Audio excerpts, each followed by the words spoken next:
Si nous avions grandi dans la même ville, si nous avions été dans la même classe, j'aurais vu pour la première fois l'angle droit de ta mâchoire, là, un peu en dessous de la date du jour. Parce que madame te l'aurait demandé, tu aurais été obligé de relever ta tête, toujours baissée, pour atteindre le haut du tableau et écrire mardi 29 septembre. Ta main gauche contre l'ardoise aurait laissé des petites traces de sueur. Madame prend une craie blanche et commence une ligne qui va dans plusieurs directions avant de finir par dessiner un oiseau. Madame dit « Aujourd'hui, nous allons voir les différentes caractéristiques qui composent l'apparence d'un oiseau, comme sa posture, sa manière de voler, sa taille, sa couleur et son chant. » Madame fait une pause, alors ce qu'elle vient de dire, à le constater sur le visage, s'installe de différentes manières dans nos têtes.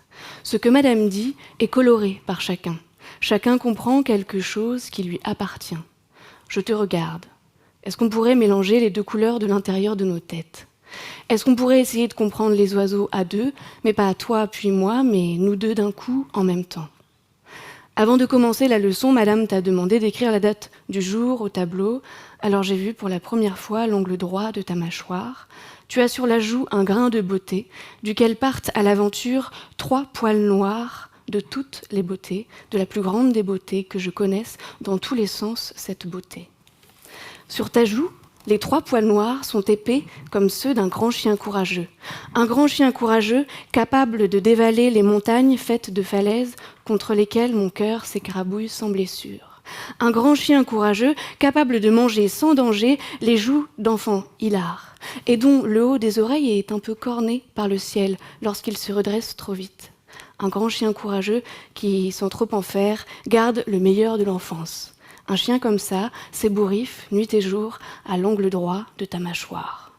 Après, j'ai demandé à madame si je pouvais aller à l'infirmerie, parce que j'avais presque de la fièvre d'avoir vu l'angle droit de ta mâchoire. En retirant le thermomètre, l'infirmière a dit « Tout va bien, ma petite Édith. » Dehors, dans la cour, je m'approche de toi. Tu veux voir un nid d'oiseau ? Parce que tu as dit d'accord, ça m'a fait un effet joyeux et terrifié à la fois, alors je suis presque partie sans toi, en direction de l'endroit.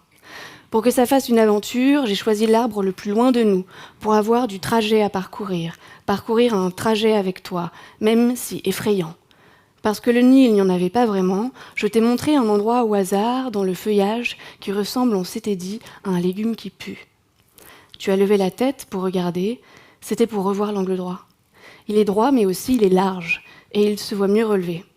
Ta mâchoire met du sucre chaud dans ma gorge, alors la terre se met à tourner différemment, et les forêts qui dormaient se réveillent, puis se rendorment et finissent par être en retard au rendez-vous du monde. Je déplace un peu mon doigt vers la droite, comme pour préciser l'endroit du nid imaginaire, et puis un peu vers la gauche. Les mouvements ne sont pas imaginaires. Tu relèves un peu plus la tête et remets du miel sous ma langue. Là, juste là, là. Non mais, enfin, là, juste là, là-dessous, là. Oui, juste là.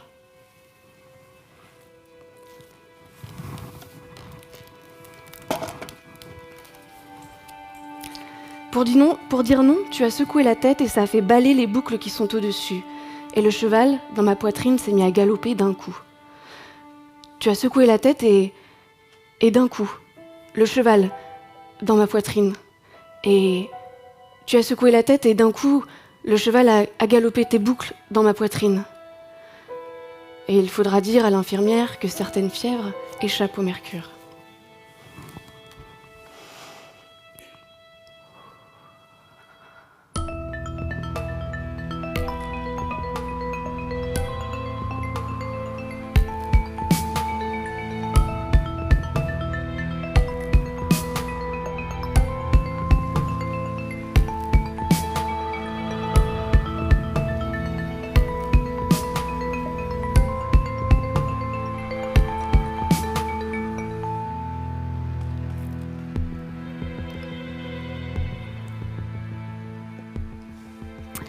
Mais non, nous n'avons pas grandi dans la même ville. Cela n'est pas vrai.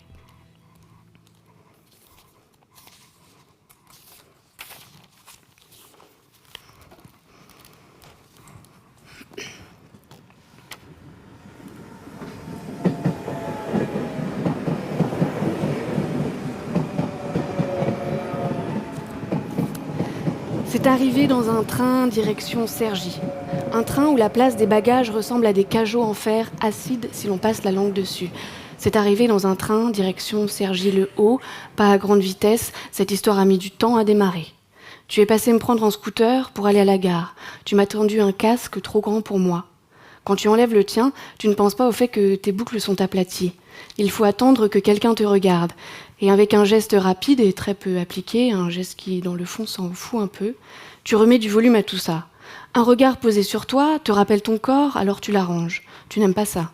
Un regard posé sur toi change ton visage, l'installe en face de 1000 vautours menaçants, intimidants. Si personne ne fait apparaître ces oiseaux lourds et humides devant toi, tu laisses tes boucles aplaties. Parce que tu n'y penses pas, parce que sans l'autre, tu n'as pas de regard posé sur toi.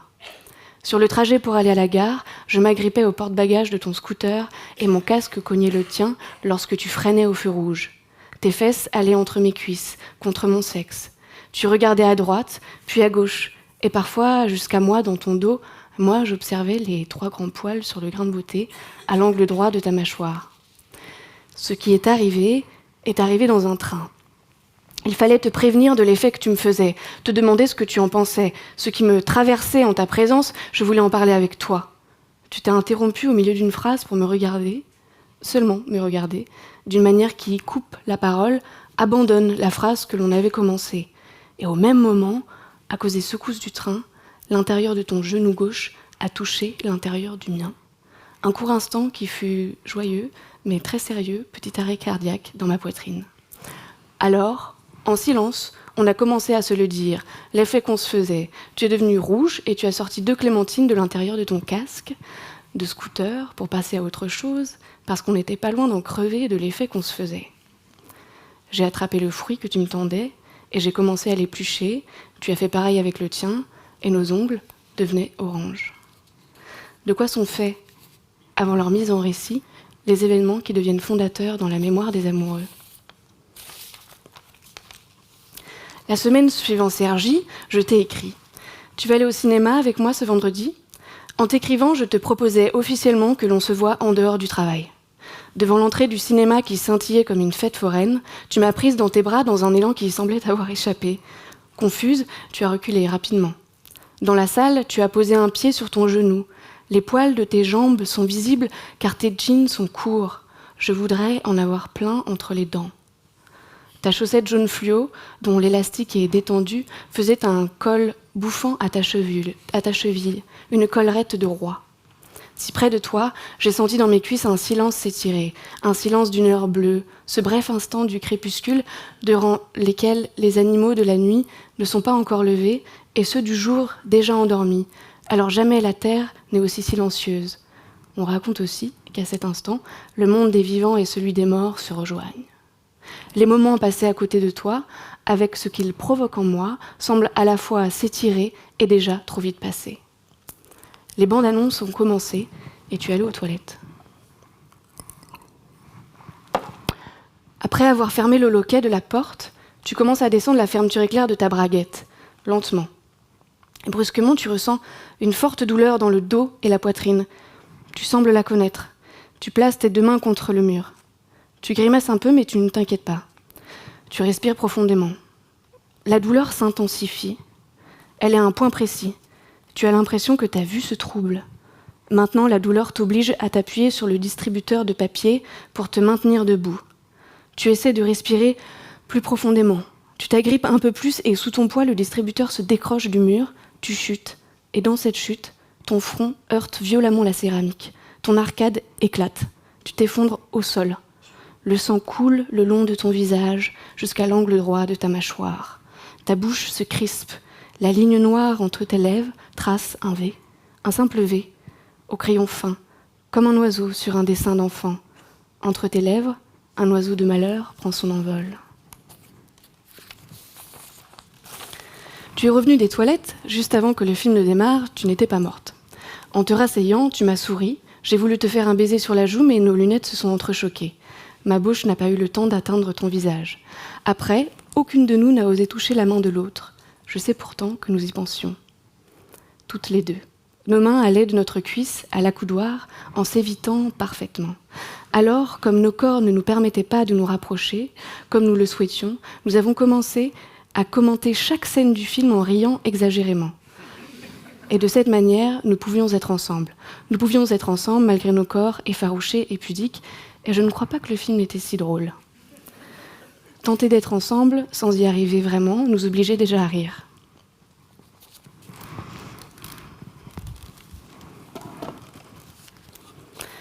Nous dormions ensemble depuis plusieurs semaines sans oser nous toucher. La timidité est un point commun qui ne nous rapproche pas forcément.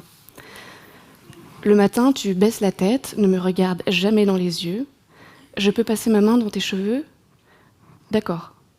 Parce que le haut de tes boucles est la partie de toi la plus éloignée de ton corps, c'est le premier endroit que j'ai osé approcher.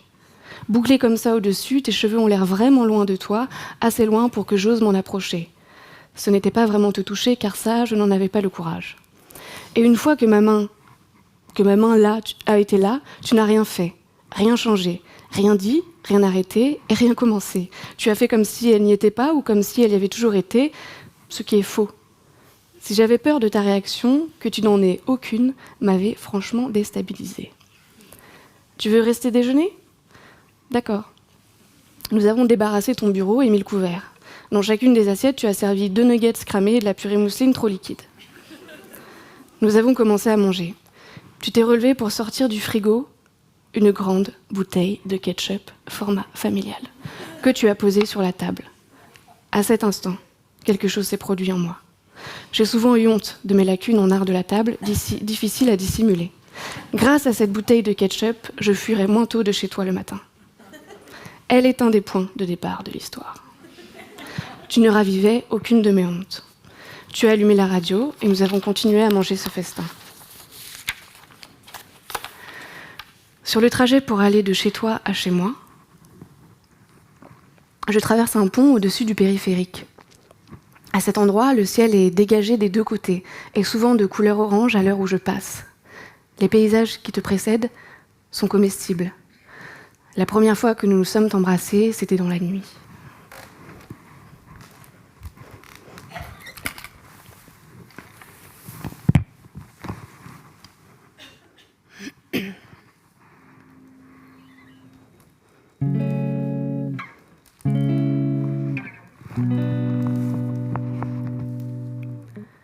Ça a commencé à l'angle droit d'un genou sous un doigt. Ça a commencé à l'angle droit d'un genou sous un doigt. Parce qu'avec nos têtes baissées, ils sont furtifs, les regards. Parce qu'avec nos poings serrés, ils sont craintifs, les regards. Dis-moi pourquoi, en une seule fois, je t'aime déjà. Ça a commencé à l'angle droit.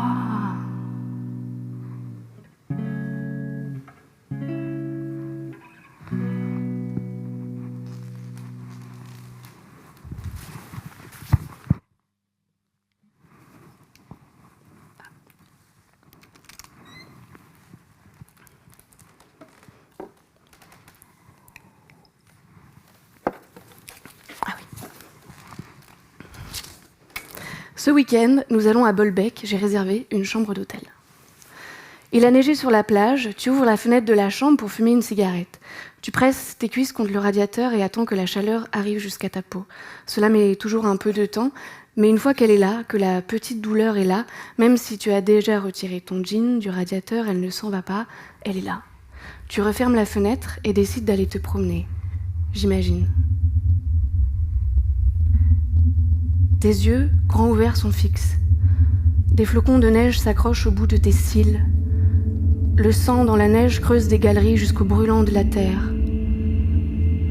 Autour de toi, Encore quelques minutes de silence avant qu'une autre voiture passe et que son conducteur appelle les secours. Il a tout de suite vu le break noir accidenté au milieu du champ, à sa droite. La bosse extérieure de ton coude est très prononcée. Je l'ai remarqué longtemps après notre rencontre. Le conducteur s'approche et porte à son front une main moite, paniquée par la scène. À ton coude, la plaie se répand dans la neige. L'os brisé a déchiré la chair et puis la peau.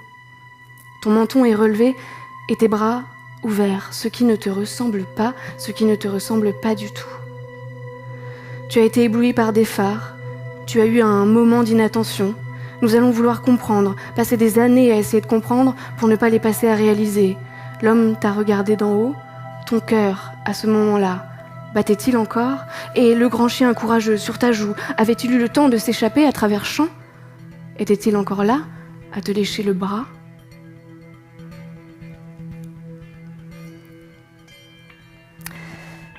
La première fois que j'imagine la mort des autres, j'ai 8 ans. La dernière fois que j'imagine la mort des autres, j'imagine la tienne.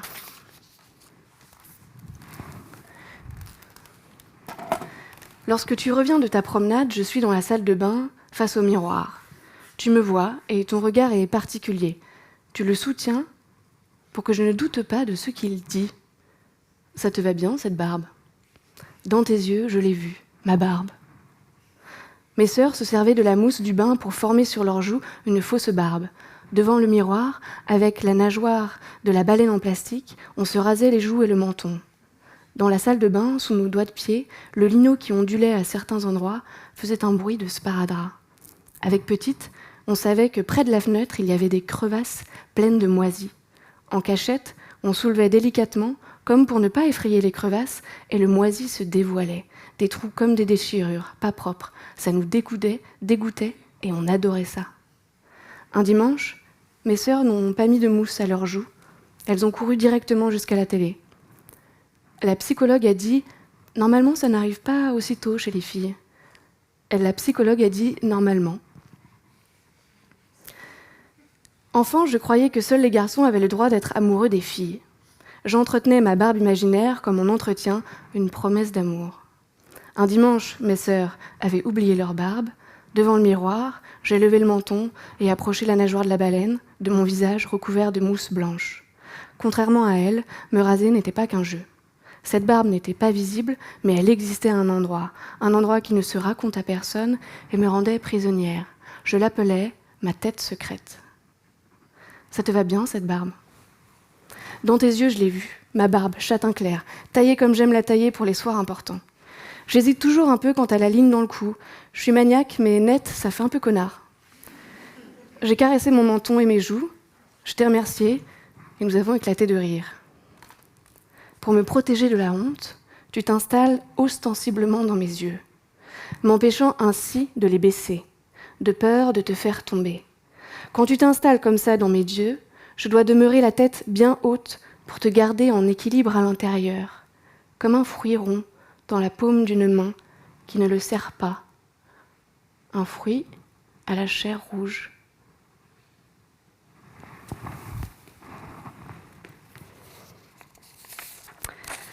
L'appartement de Philippe et Tim est grand. Nous sommes le 31 au soir, et dans ce grand appartement, je ne t'ai pas vu depuis quelques minutes. Je te cherche, tranquillement, dans un premier temps. Je vais voir dans les différents espaces, intérieur, extérieur, la salle de bain, le jardin, la cuisine, le bureau de Tim, le salon, la petite cour, la chambre, l'entrée du couloir, et le reste. Je demande aux personnes que je connais si elles savent où tu te trouves. Non. Tu es peut-être allé chercher des bières supplémentaires, me dit-on. J'imagine. Les lumières saccadées des gyrophares de l'ambulance, sur les façades des immeubles de la rue Hermann. Une fille s'attarde à mes côtés, après m'avoir répondu qu'elle ne t'a pas vu. Le fait qu'elle reste un peu, après sa réponse, m'autorise à lui dire très calmement « Et tu penses qu'elle est morte ?» Je sais qu'elle va croire que je plaisante un peu à propos de mes inquiétudes. Je sais, moi, ce qui commence dans mon cerveau. L'inquiétude se transforme en certitude, que seule la vision de toi vivante pourrait chasser. Ma tête secrète pense qu'il est probable que tu sois morte, car elle ne t'a pas vue vivante depuis que cette idée a germé en elle. Elle imagine tes yeux grand, ouvert et fixe. Tu es peut-être allé chercher des bières supplémentaires, me dit-on.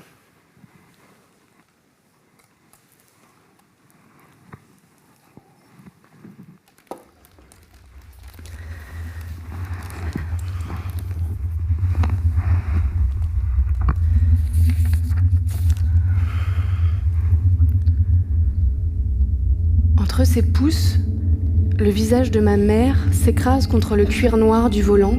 J'ai 8 ans. Elle a garé la voiture sur le parking devant le gymnase à quelques kilomètres de la maison. Elle a conduit une quinzaine de minutes. J'enroule ma ceinture de judo autour de mon cou en faisant 3 tours. Les 2 extrémités se balancent contre mon torse. Je porte déjà mon kimono. Ma mère se gare. Le parking est vide. Elle tire le frein à main et relève la tête en regardant droit devant elle. Droit devant elle sans me regarder, comme au loin. Au loin, il n'y a que l'entrée du gymnase. Je regarde ma mère qui regarde droit devant elle parce que je m'apprête à descendre de la voiture. C'est une nouvelle voiture blanche. Et alors que je la regarde, d'un coup, sans me regarder, ma mère, regardant comme au loin, à cet instant précisément sur ce parking, s'effondre en larmes. En continuant de pleurer, sa lourde tête s'écrase contre le volant entre ses 2 mains. Il y a dans ses larmes un danger de mort imminente. Ma mère qui ne me regarde pas, regarde loin et s'effondre en larmes, me brûle le ventre. Me demande comme ça d'aller chercher de l'aide pour une affaire que je ne comprends pas. Ses yeux rouges brûlent mes tempes. Je range les chagrins de ma mère dans ma tête secrète. J'ai déjà vu quelqu'un qui va mourir. Pourquoi sur un parking ? Pourquoi avoir choisi un moment où j'étais présente ? Son chagrin avait-il surgi ? Si elle avait attendu quelques secondes, je n'aurais pas été là. Elle avait choisi de pleurer à l'abri des regards, mais devant moi. Je me demande quelle sorte de cachette les enfants permettent au chagrin de leurs parents. En montagne, les artificiers déclenchent eux-mêmes les avalanches pour sécuriser les pistes avant l'arrivée des skieurs. Ils provoquent la catastrophe pour mieux en contrôler les dégâts. La nuit, j'ai peur des catastrophes pas naturelles. Alors je me demande quelle sorte de cachette j'ai été pour les chagrins de ma mère. Maintenant, plus de la moitié des personnes de cette soirée sont à ta recherche. Non pas parce qu'elles prennent au sérieux l'idée de ta mort, mais parce qu'elles prennent au sérieux l'état dans lequel je suis. Alors tu as vu débarquer la moitié des amis de Philippe et Tim dans le petit bureau caché derrière la chambre au premier étage enfoiré, où tu discutais tranquillement pour te dire qu'il faudrait descendre m'assurer que tu es en vie. Peut-on vivre avec quelqu'un dont la mort nous obsède ? La première fois que j'imagine la mort des autres, j'ai 8 ans. Les orphelins sont des assassins. La voiture de ton grand-père est une Volkswagen Passat Break de 1974 bleu électrique. Cette voiture est magnifique et semble tout droit sortie d'un épisode de Twin Peaks. Tu as négocié pour qu'elle nous revienne. Nous avions prévu de la retaper. Nous avons finalement décidé de l'investir à l'endroit où elle se trouve, c'est-à-dire incrustée dans la grange. Et nous l'investissons de la manière qui constitue une grande partie de notre relation, en jouant.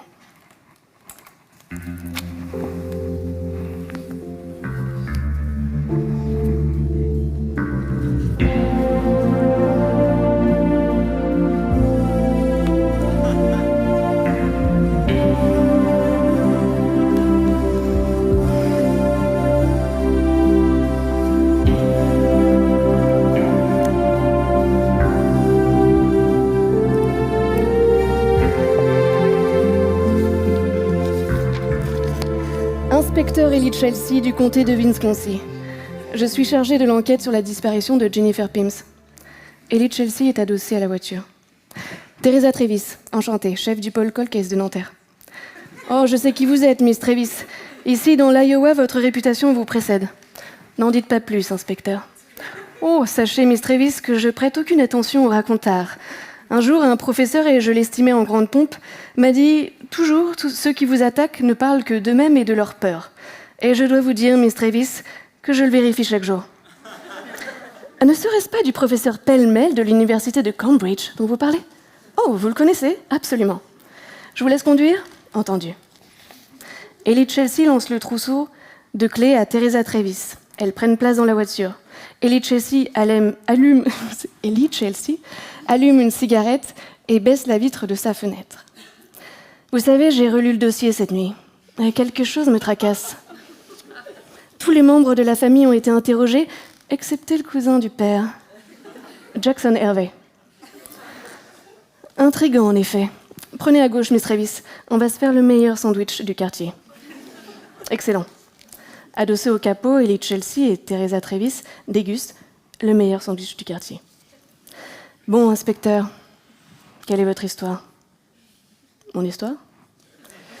Vous poursuivez les fantômes des autres pour ne pas affronter le vôtre, n'est-ce pas ? Ellie Chelsea saisit son mégot entre ses deux doigts, l'observe un moment avant de l'écraser dans son cendrier de poche. Ma mère, Miss Travis. Ma mère. Je vois. Elle est morte lorsque j'étais jeune. Et sa mort est un mystère ? Oui et non, Miss Travis. Disons que oui, alors. Et disons que c'était un suicide. Teresa Travis tend les clés de la voiture à Ellie Chelsea. Avez-vous remarqué que dans la presse, lorsqu'une personnalité décède et que les raisons de son décès sont tues, souvent c'est un suicide ? Et parfois, si l'hypothèse d'un suicide est avancée, les proches s'en défendent en déclarant « Notre fils était plein de vie, il avait plein de projets, il aimait sa femme, il est impossible qu'il ait commis un tel acte. » Et si la famille assume le suicide, il lui faudra faire le portrait d'un être magnifique, plus beau que la laideur du suicide. Oui, c'est à cause de la Bible, inspecteur. La Bible ? Attendez. Teresa Travis saisit son téléphone portable. Alors voilà, écoutez. Et Dieu prononça toutes ces paroles. « Je suis ton Dieu qui t'a fait sortir du pays d'Égypte, de la maison de servitude. Tu n'auras pas d'autre Dieu devant ma face.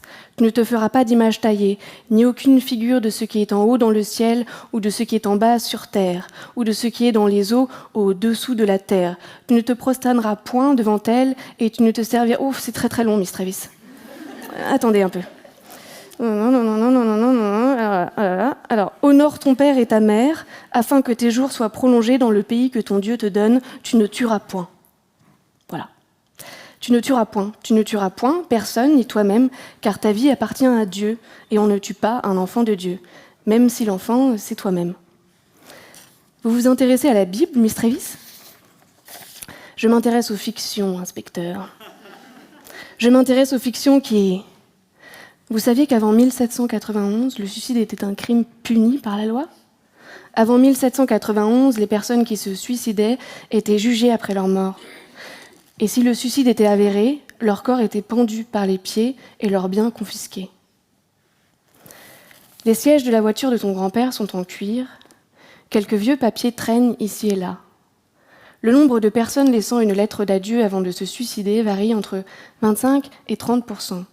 Combien ont reçu une réponse ? Dans la voiture de ton grand-père, je te montre une photo d'elle.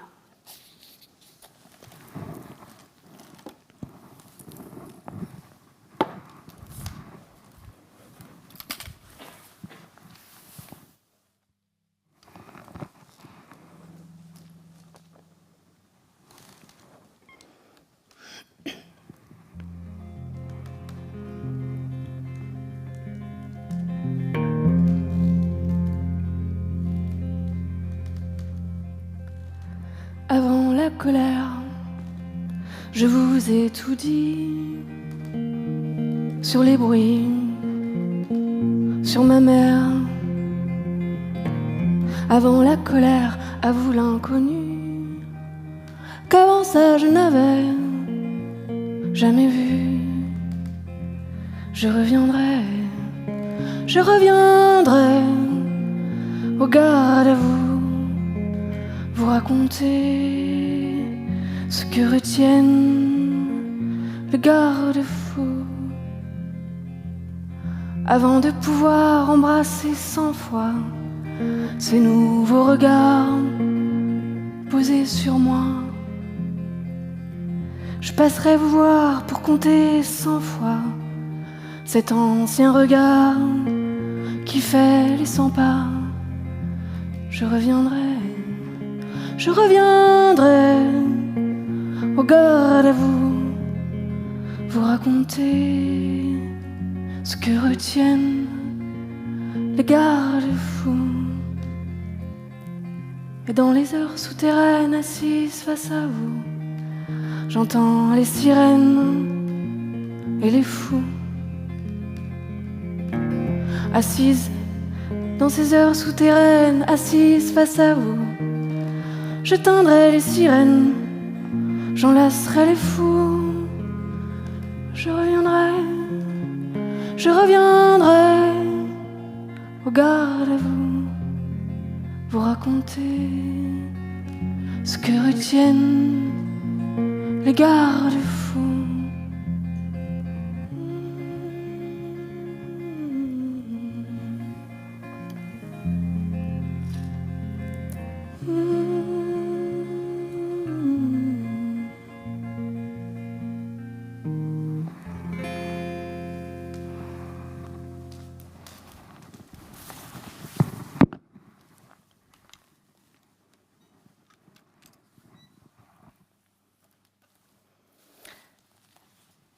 Ma mère se suicide le 16 décembre 1995 en sautant de la plus haute tour du château d'Angers.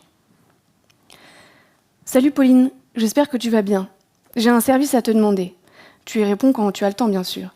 Mais est-ce que tu pourrais m'écrire ton souvenir de la fois où mon père nous a annoncé la mort d'Isabelle chez vous ? Je t'embrasse. Salut Mathilde, j'avais écrit un texte lorsque j'avais des velléités d'auteur. J'en suis restée au fait et c'est très précis comme souvenir. J'espère juste qu'il n'est pas sur mon disque dur en panne. Je pense que ça te racontera bien cette matinée. Par contre, je te demanderai toute ton indulgence sur le style. Je regarde et t'envoie ça dans la journée. Je t'embrasse, Pauline.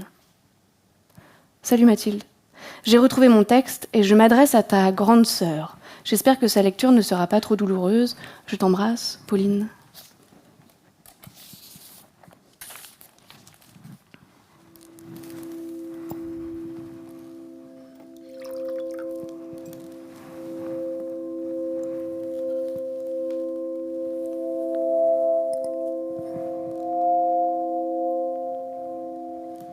Nous sommes amis parce que nous avons le même âge, vivons dans le même quartier, allons à la même école, et parce que nos parents sont devenus amis aussi. Nous rentrons de l'école ensemble, nous prenons le goûter ensemble, et parfois, nous partons même en vacances ensemble. Quand nous allons chez toi, la plupart du temps, nous regardons la télévision. Vous avez un magnétoscope, Autant en emporte le vent, et Tous les Sissi impératrices avec Romy Schneider. Nous faisons avance rapide jusqu'à nos scènes favorites. Les scènes d'amour et de mort principalement. Notre jeu consiste ensuite à les rejouer à l'identique. Faisant rewind autant de fois que nécessaire, nous en apprenons les répliques par cœur. Un jour, nous n'avons plus été amis. Tu ne pouvais plus venir chez moi, ni moi chez toi. Tu ne pouvais plus être mon ami, c'était 2 semaines avant Noël. Ce jour-là, à la suite de nombreux coups de fil, toi et tes petites sœurs étiez venus jouer à la maison. Tôt dans la matinée, votre papa vous avait déposé chez nous avant de repartir aussitôt. En bas, la sonnerie du téléphone continuait de retentir. N'ayant pas de télévision, on jouait principalement dans ma chambre. De toute façon, les parents m'avaient demandé de vous emmener là-haut avec moi et de ne pas sortir de la chambre. Nous avons parlé de Noël. Nous devions faire attention parce que les petites sœurs, pour la dernière année sans doute, croyaient encore au Père Noël. Ensuite, nous avons joué au petit bac. Quand la lettre I est sortie, évidemment tes sœurs et toi, dans la colonne prénom féminin, avez écrit Isabelle, le prénom de votre maman. C'était facile pour vous, mais du coup, parce que son prénom avait été cité 3 fois, vous avez perdu. Je gagnais. Pourtant, à ce moment-là, pour la première fois de ma vie d'enfant, je n'avais plus eu envie de jouer, et pour la première fois de ma vie de mauvaise perdante, j'aurais préféré que vous gagniez. Avant la fin de la partie de petit bac, votre père est entré dans la chambre. J'avais fait passer le temps en tentant de le retenir, pourtant, je te le promets, et il a souhaité vous parler une par une. Dans la chambre de mes parents, au 2e étage, il vous a emmené chacune votre tour. Il a commencé par toi car tu es la plus grande. Tes petites sœurs s'impatientaient. Elles disaient « Et à nous aussi tu vas le dire, le secret, papa ?» Puis leur tour est venu. J'ai commencé à ranger les jouets. Je n'avais plus besoin de faire semblant de vous occuper, plus besoin de vous trahir. Et après le secret, vous n'auriez plus besoin de jouer non plus. Je pouvais ranger ma chambre. Nous ne jouerons d'ailleurs plus jamais ensemble, mais ça je ne le savais pas encore. Et puis vos hurlements ont commencé. Vos 3 hurlements. Des cris comme je n'en avais jamais entendu, et comme je n'en entendrai jamais plus. Dans la matinée, votre maman avait disparu, et tout le monde la cherchait. Tous ces coups de fil, c'était pour savoir si quelqu'un l'avait vue. Qui l'avait vue pour la dernière fois, et où. Il reconstituait le puzzle par téléphone pendant que votre père sillonnait la ville. Et puis finalement, c'était le gardien du château qui l'avait vue pour la dernière fois. Parce qu'en général, les visiteurs qui ont l'air pressés et qui se dirigent directement vers la tour du moulin, la tour la plus haute du château, ne viennent pas pour le panorama, le gardien lui avait emboîté le pas. Mais ta maman avait fini par se mettre à courir et il n'avait pas pu la rattraper. Les coups de fil suivants, c'était parce qu'on cherchait quelqu'un pour aller reconnaître le corps. Ceux d'après, c'était parce que finalement son cœur battait encore et qu'elle n'était peut-être pas morte. Et puis, il y a eu le dernier coup de fil pour dire que c'était fini et pour réfléchir à où et comment vous annoncer la mort de votre maman. Personne n'a voulu de vos hurlements dans sa maison. À 15 jours de Noël, personne n'a voulu entendre le cri de l'enfance agonisante. Avec la fin de ma trahison est venu votre anéantissement. Il ne t'était plus possible d'être mon ami. J'ai gardé les feuilles de petit bac avec écrit 3 fois Isabelle. Sur les 3 feuilles, j'ai rajouté des petits bâtons, autant que je pouvais. Jusqu'au bord des 3 feuilles, j'ai ajouté des petits bâtons pour être sûr, sans avoir à les compter, que vous gagneriez. La veille, lorsque ta maman était venue te coucher, tu avais déjà quitté l'enfance sans le savoir. Quand elle t'avait dit qu'elle t'aimait et qu'il fallait que tu t'occupes bien de tes sœurs, tu n'avais pas compris. Tu n'aurais pas pu comprendre, ça aussi je te le promets.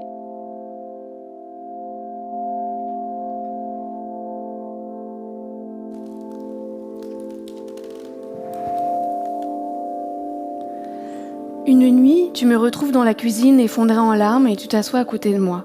Je te dis, parfois j'entends d'autres chagrins qui ne sont pas les miens, tant de chagrins que je voudrais mourir. Tu réponds, je sais. Ma première grande leçon de vie fut celle de la mort. La mort m'élevait de loin comme une bête à la recherche de son petit égaré. Une bête aux yeux vifs, au centre desquels 14 orages décollés du ciel se débattent.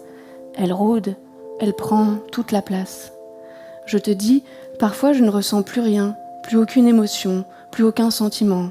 Tu réponds, je sais.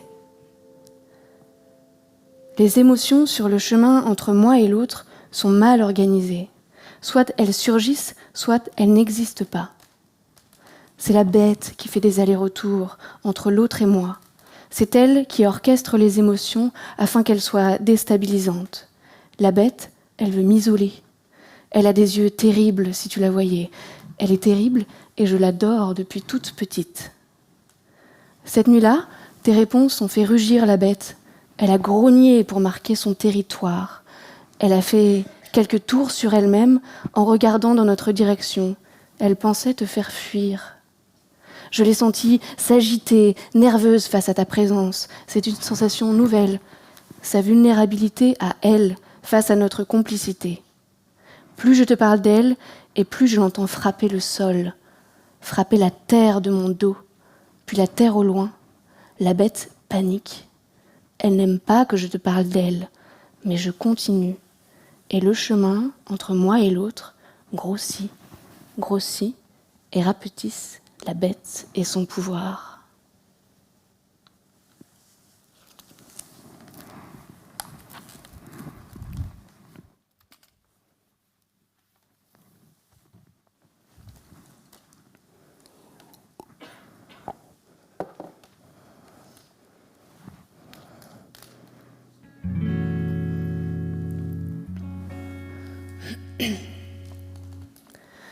Tes yeux pourraient me voir dans tout ce que j'ai de plus beau.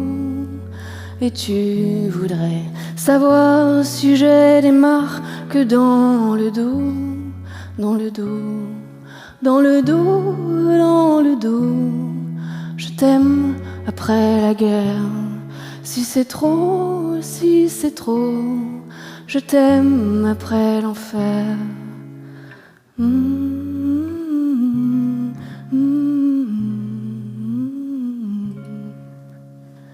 Tes yeux pourraient me voir comme la plus douce des amies, et tu pourrais t'asseoir là sur le rebord de mon lit, ou sur mon dos, sur mon dos, sur mon dos.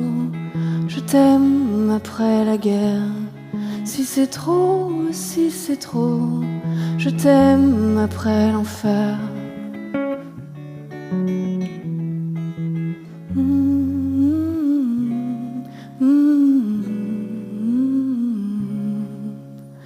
Tes yeux pourraient me voir comme un rempart, comme un abri.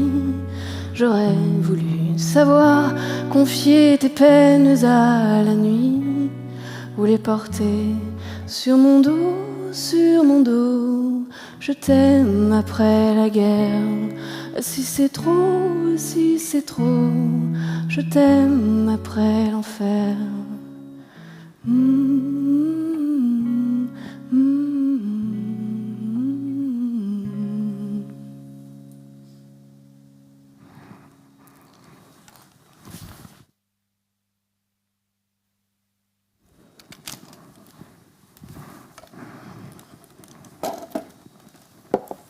Ça va?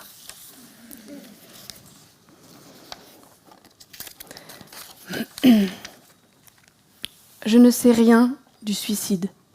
Je n'ai pas de phrase à propos du suicide. Je n'écris pas de phrase à propos du suicide. Le suicide m'enlève l'écriture. J'essaie par tous les moyens de trouver une entrée inédite, judicieuse, pertinente au suicide, mais toutes les portes sont fermées. Je ne veux rien écrire de bien formulé sur le suicide de ma mère. Je n'ai pas eu besoin de chercher longtemps pour trouver des raisons à ton épuisement. Tout commence certainement avec le mariage arrangé de tes parents, puis l'inceste et la violence de ta mère. Des années plus tard, il y a eu les violences psychiatriques et ton licenciement du fait de tes hospitalisations à répétition. La première fois que je lis le mot d'adieu, je ne vois pas les mots « pardonnez-moi ». Un jour, mon père m'a demandé si tu avais été violente avec nous, si tu avais fini par reproduire toute cette violence. J'ai 7 ans et je suis allongée sous le Velux de ma chambre. Toi, tu es assise sur mon lit et tu me fais réviser les tables de multiplication. Tu dis 7 x 5. Je réponds. Tu corriges. Tu enchaînes. 3 x 5. Je réponds. Tu corriges. 7 x 5. Je réponds. Tu corriges. 3 x 5. Je ne retiens rien, jamais rien. Toi, tu es encore patiente, douce, toujours gentille, et c'est un miracle. Un jour, je t'entends dire de moi que j'ai un grand cœur. Tu l'annonces comme une bonne nouvelle. Je comprends que c'est important d'avoir du cœur pour les autres. Alors, ma première leçon de vie ne fut pas celle de la mort.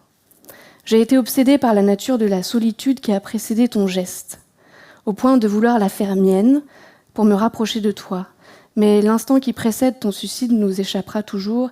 Il est une injustice, mais il t'appartient aussi. Il a été dans ta prison, ta dernière liberté, et je te pardonne. La blessure reste infinie parce que nous nous aimions beaucoup.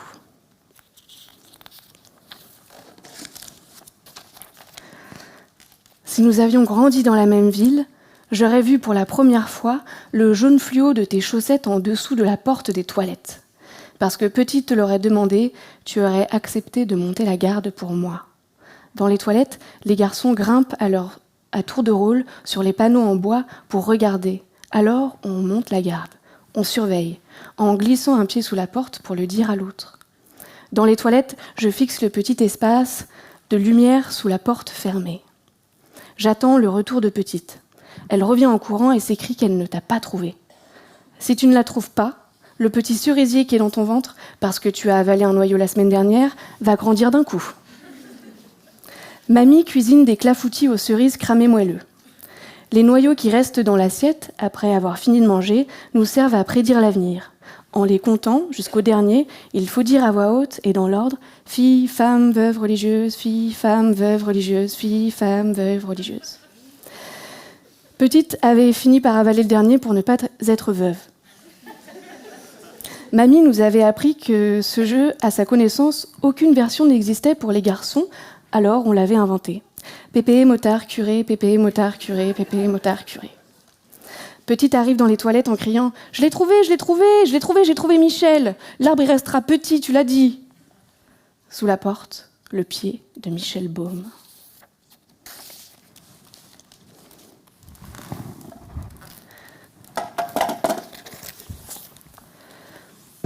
Sur la place du village de tes grands-parents, où nous passons la semaine, une fille qui passait t'a regardé. Toujours une fille te regarde. Elle a eu un de ces sourires si grands qu'il impose de s'en souvenir au ralenti. Ton visage y apparaissait. Entre ses deux lèvres humides et tendues, ton visage. Le sourire de la fille t'a complètement décontenancé. Si je devais décrire et écrire ton apparence d'oiseau, j'écrirais.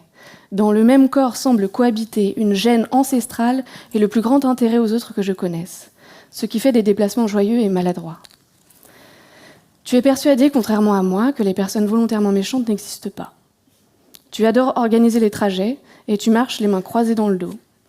Tu es l'être le plus gentil que je connaisse. Ta découverte de ton visage le matin installe un large ventre dans ma gorge, prêt à tout avaler. Devant moi, ta nuque, comme la promesse d'une respiration bousculée. Sur ta peau pousse du duvet, là où la phrase se loge en général. On peut commencer à la prononcer derrière l'oreille, à la jonction de la nuque et du cou, et alors elle se retrouve en bas du dos, au-dessus de nos fesses dans ce duvet-là, le plus épais et brillant. Le temps que la face fasse le trajet, ta langue s'engouffre. Je chuchote entre tes doigts pour recommencer tout de suite. Il y a entre nous toutes les phrases échangées avant que l'on ose se toucher. Elles font une sueur au-dessus de l'arrêt de nos culs. Tu sens la lourdeur de ma chair s'approcher entre tes côtes et en bas pour s'évanouir dans l'autre chair en serrant les dents, grinçant des dents. Tes lèvres frôlent une idée moite, s'absentent, furtivement pour la glacer de désir, reviennent et se gonflent davantage à l'intérieur. La texture de ta peau arrive dans mon ventre et calme l'état de mes catastrophes. Sous ton sein, tu as tatoué des roses rouges. Je trouvais en te rencontrant la possibilité de rassasier mon besoin de consolation, la possibilité de sauver ma tête secrète de sa fureur et de son chagrin. Sur la place du village, il y a eu du vent dans un arbre. Tu as levé la tête pour regarder et j'ai vu l'angle droit de ta mâchoire. J'ai pointé un doigt vers l'arbre. Tu vois là ? Tu vois ? Tu as regardé et j'ai légèrement déplacé mon doigt vers la droite, comme pour préciser l'endroit d'une imaginaire. Juste là, juste là. Tu as dit non, et en le disant, tu as secoué la tête. Ça a fait bâler les boucles qui sont au-dessus et le cheval dans ma poitrine. Cela est vrai. Maintenant, le grand chien courageux, sur ta joue, me lèche toute la tronche. On éclate de rire.